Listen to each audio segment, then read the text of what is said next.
Good morning.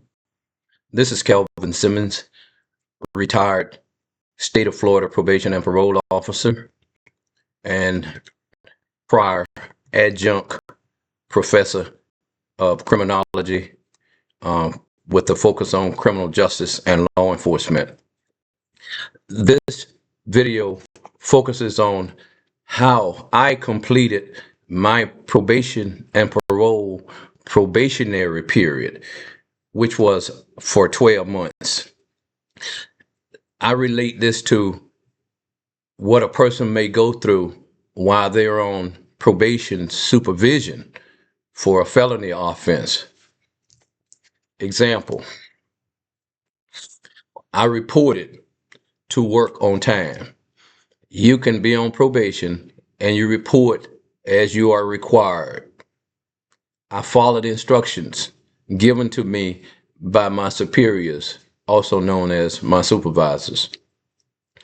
You can be on probation or parole or house arrest, community control, and follow instructions and still have a difficult time completing your period of supervision.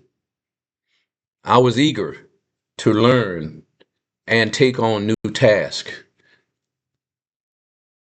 If you're on probation supervision, you may have the proper attitude, or you might know someone who has been on a probation type supervision and they related their story to you as to a possible difficult time they had just because of the probation officer or the probation officer known as a supervisor.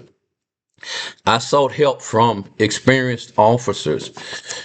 You can seek help. You can talk to your officer. You can talk to other people who you know that has some insight on probation and parole supervision.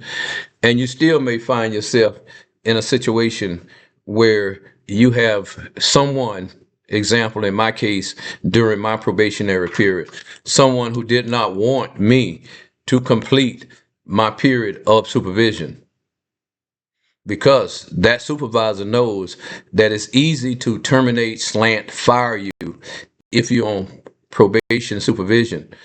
They just need to be able to show that you failed to meet standards. What I needed was a helpful supervisor, which I did not have. And it's interesting because the person who was my first supervisor was someone I knew when I was a deputy sheriff. And I knew him casually. So when I reported to work for probation and parole, I thought I was in good because this was someone I knew who I figured would help me get through the learning process. So what I learned was, in order to get through my probationary period, I needed people who were willing to help me.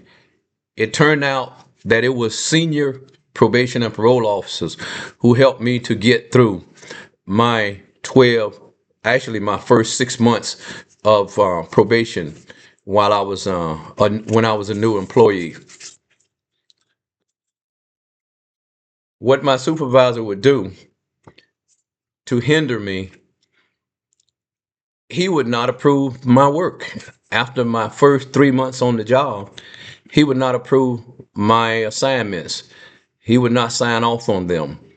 So the way I got it done was there were 3 senior officers in the office who would sign off on my work when he was on his 2-hour lunch break. They would sign off on my work. That's how I got through about 3 months after the first 3 months on the job. So my next 3 months, they helped me get through it. But finally, I was at a breaking point, dealing with all of the depression that I learned firsthand within my first few months on the job. I learned what people on probation and parole go through when they are initially placed on supervision. They don't know if that person is there to help them get through the supervision or if that person is there to help them go to prison. So I eventually asked my supervisor for a conversation, a sit down. And at that time, he had my work piled up where he usually has it piled on the right hand side of his desk. And I asked him why he would not sign off on my work. His response was that he knew it was no good. In other words, I knew then that he had been trying his best to get me to terminate my employment. And of course, I had fought against it, but he confirmed that for me at that time. He even made a comment about University of South Florida students. He told me to my face that all USF, that's University of South Florida, graduates were dumbasses. Oops, I hope that's not a real curse word.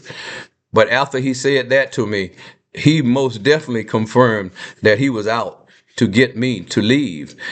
Now, on a note here, I was thinking that he was discriminating against me, but the problem with that, and I'll call his name because he was one of the senior officers who used to sign off on my work while the supervisor was out to lunch. This was Wally.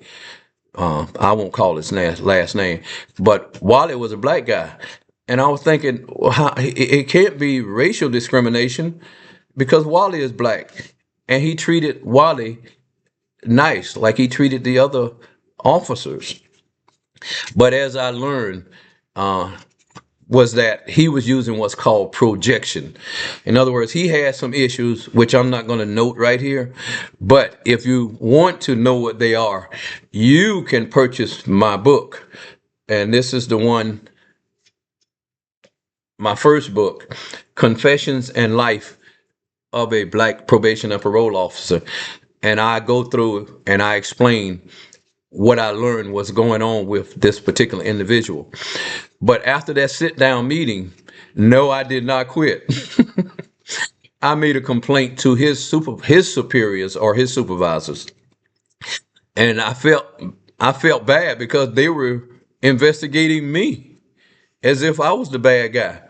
When based on the story that you can read in my book, you'll find that they already knew what the problem was.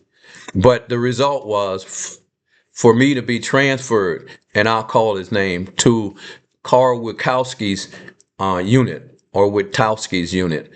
And from then on, I was treated fairly, and I was able to progress in the job and learn the job. And I'll say what I learned from it, from that experience, is for me not to use projection or bring my problems to the job and project them on people who I supervise. I learned from that. If you're in a position of authority or you're supervising other people, you need to treat them the way you would like to be treated. That's what I learned from that experience. But after that, I was okay once I was transferred to Carl. Because he was, let's put it this way, he went by the rules, the policies, the procedures, but he was fair.